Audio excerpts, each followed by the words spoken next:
गुरु प्यारी सात संगत जी, आज जो हम साखी सुनाने जा रहे हैं उसमें एक सत्संगी भाई जो कि पहले सत्संगी नहीं था, लेकिन उनके घर वाले सभी सत्संगी थे। और देखिए किस तरह से उस सत्संगी भाई को किसी न किसी प्रकार से नामदान की पर्ची मिल जाती है। लेकिन फिर कोई आता है और कहता है कि नामदान लेने से क्या होगा, मत लो नामदान। तो उसके मन में ख्याल आता है कि सही बात है, क्या होता है नामदान लेने से। तो देखिए किस तरह से उस कुल मालिक की दया कृपा हुई और सत्संगी भाई को नामदान की पर्ची मिलकर नामदान भी मिल गया। तो अगर यह वीडियो आपको अच्छा लगे तो चैनल को सब्सक्राइब कर बेल आइकन को प्रेस कर ले, जिससे कि बाबा जी की आपको ऐसी साखी मिल सके जी। तो चलिए हम चलते अपनी साखी की ओर। साथ संगत जी, एक सत्संगी परिवार में एक सत्संगी भाई था जो कि पहले कभी भी सत्संग में नहीं जाता था, जबकि उनके सारे सत्संगी जो भी माँ बाप थे या भाई जो भी रिश्तेदार थे सभी सत्संगी थे।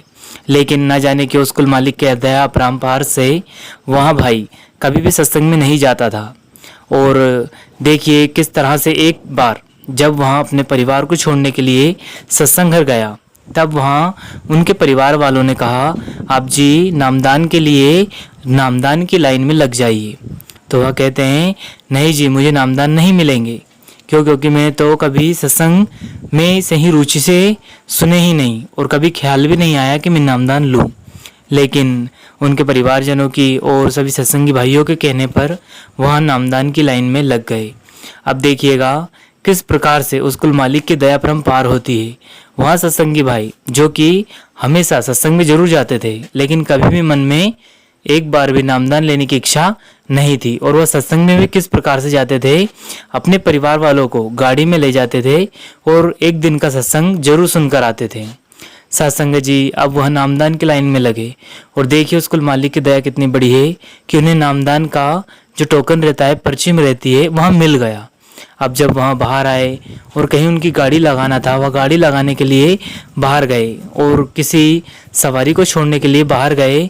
और जब वहाँ सवारी को छोड़कर लौट कर आ रहे थे तो रास्ते में उन्हें कोई एक सज्जन मिला और उन सज्जन ने कहा, भाई कहाँ जा रहे हो। तो उन सत्संगी भाई ने कहा कि यहाँ डेरे में जा रहा हूँ पास ही।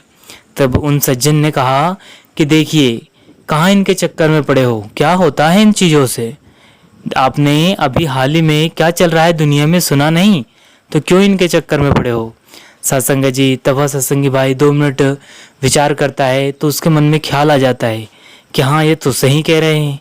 दुनिया में देखिए ना कितनी प्रकार की अफवाह फैल रही है हर एक के बारे में।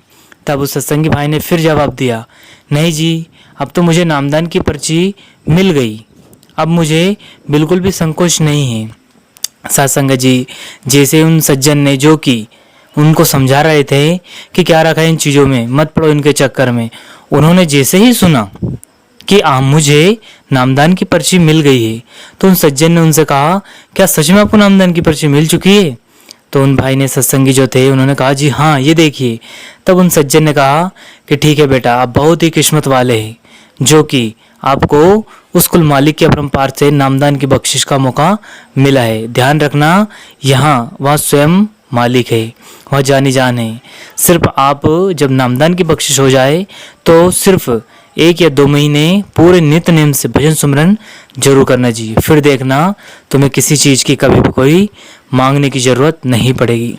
साथ संगत जी, आखिर में उन जो सज्जन थे उन्होंने कहा, एक बात मेरी ध्यान रखना कि कोई सज्जन मिला था जिसने कहा था कि सिर्फ 2 महीना नित्य नेम से भजन सुमरन करो, उसके बाद देखना आपकी ज़िंदगी में जो बदलाव आएगा और आपको जो सहन करने की शक्ति आएगी, हर परिस्थिति से लड़ने की शक्ति आएगी, वह अपने आप में एक अद्भुत रहेगी।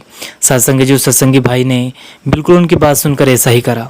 अब जब नामदान मिल गया और वहाँ घर लौट गए, अब वहाँ बात तो उनको याद रही नहीं कि मुझे किसी ने क्या बोला था, लेकिन जैसे वह सत्संगी भाई नामदान लेकर घर पहुंचा, उसके कोई 1 हफ्ते बाद ही उसके साथ इतनी समस्याएं शुरू हो गई, मानो कि सारी मुसीबतों का पहाड़ अभी से शुरू होना है।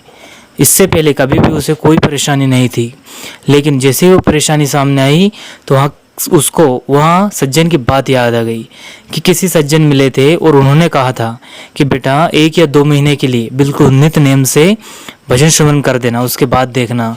तो शायद वहाँ कुल मालिक ही हम उसे समझाने आया था कि बेटा आगे तेरे साथ बहुत बड़ी समस्या आने वाली है, लेकिन तू नित्य नेम से भजन सुमरन करते जाना। सत्संगत जी, आप जानकर हैरान रह जाओगे। उन भाई को जो सत्संगी थे, उनको सज्जन की बात जैसे याद आई, उन्होंने उसी दिन से भजन सुमरन करना नित्य नेम से दोनों समय शुरू कर दिया। जितना उनसे वक्त दिया गया, ऐसा नहीं कि 2.5 घंटे दिए, जितना उनसे बना उतना दिया। आप जानकर हैरान रह जाओगे। बड़ी बड़ी समस्याएं, बड़ी बड़ी तकलीफ, बड़ी बड़ी मुसीबत, बड़ी बड़ी परेशानियां और बीमारियां आई, लेकिन ना जाने उस कुल मालिक ने किस तरह से उस भाई की 2 महीने तक ऐसी संभाल की कि हर एक परेशानी से, हर एक दुख तकलीफ बीमारी से उसको ऐसे निकाल दिया जैसे कि कोई कांटों पे चल रहा हो और उन्हें चुभे भी नहीं। साथ संगत जी, देखिए वह मालिक कुल जो अपना है, वह जानी जान है, वह हर वक्त जानता है और उसे पता है कि कब कहाँ कैसे और किस तरह से हमें संभाल करना है, क्योंकि वह तो जानी जान है। साथ संगत जी, इसी के साथ अपनी वाणी को विराम देते हैं। हमें साकी से प्रेरणा मिलती है कि वह मालिक बड़ा ही, देखिए, ऐसा है जो कि हमें हर वक्त संभाल कर सकता है और हर एक श्वास श्वास की जानता है, इसीलिए तो हमें उसने चुना है। आप जी ध्यान रखना, हमारे कुल मालिक हमेशा समझाते रहते हैं कि उस कुल मालिक को जिसको नामदान देना है उसे ही देता है। उसे पता है कि ये नामदानी है, वो इसे नामदान दूंगा तो यहाँ कर भी लेगा, वरना दुनिया में बहुत सारे लोग हैं, देखिए कितने परेशानी, कितनी मुसीबत उठा रहे हैं, लेकिन उस कुल मालिक की अपरंपार दया हर किसी पे नहीं होती। हम सभी जो नामदानी है या सत्संगी है या गैर सत्संगी है, उस कुल मालिक की बड़ी ही दया सब पर रहती है। ऐसा नहीं कि जो सत्संगी उन्हीं पर दया रहती है, सभी पर रहती है, लेकिन हाँ, जो उस कुल मालिक से प्रेम करता है और नामदान की बख्शिश ले लेता है, वहाँ हमेशा उस कुल मालिक के भाने में रहता है। वो सदा उस सदगुरु की मेहर, दया मेहर उस पर बरसती रहती है। इसी के साथ अपनी वाणी को राम देते हैं। फिर मिलते हैं किसी और वीडियो में, तब तक आप जी अपना और अपनों का ध्यान रखें। धन्यवाद। सदगुरु आप सभी पर मेहर बनाए रखे जी। शुक्रिया। आप जी अमृत वेल उठकर नित्य हम भजन सुमरन जरूर करें और अगर वीडियो अच्छा लगा हो तो चैनल को सब्सक्राइब करके बेल आइकन को प्रेस कर लीजिए। शुक्रिया।